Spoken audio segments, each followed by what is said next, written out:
When I think of what it takes to do good science, I think that there's three key ingredients.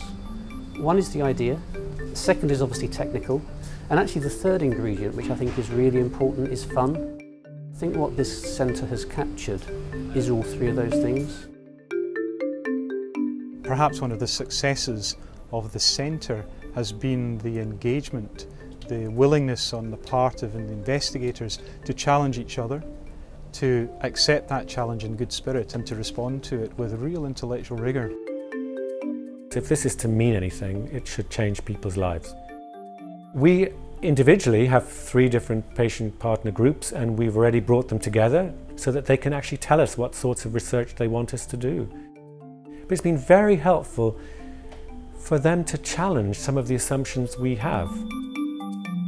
We were always very confident that there would be an intellectual meeting of minds. That was evident when we brought the ideas together and presented them to the charity. What's been very gratifying is that those ideas have not only come together, but they've grown when we've talked to each other.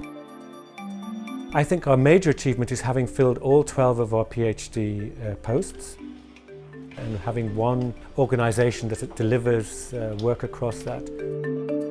I think if I had my time again, I would increase the student component in the centre funding. They really have been catalytic. I'm based at Newcastle University. I have a supervisory team here, but also have a supervisor at Glasgow University.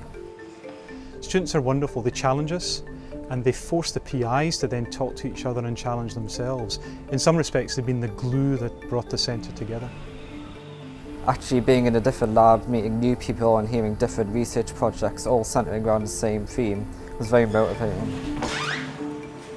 Going somewhere else actually helps to reinforce your knowledge of your own work, so you need to be really sure in your own mind to be able to convince other people that your research is worthwhile and it's going in the right direction. Being part of RACE opens those doors and other people can interpret your research into what sort of effects it might have in the future. I think I've met so many more people now in the field of arthritis than I would have if I would have stayed in just one institution. So being exposed to this range of people at different levels of their career, you're able to take away their experiences and their advice.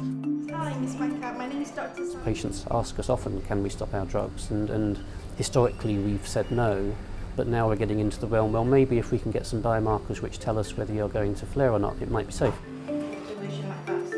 One of the unique parts that Birmingham has had over the last 10 years is we biopsy patients with early disease before they even have a rheumatoid. That's the beacon cohort. Glasgow has very different strengths, of course, with imaging. We have first-rate science, so we can drag through some of that stuff, including inflammatory bowel disease, into some of the work we do.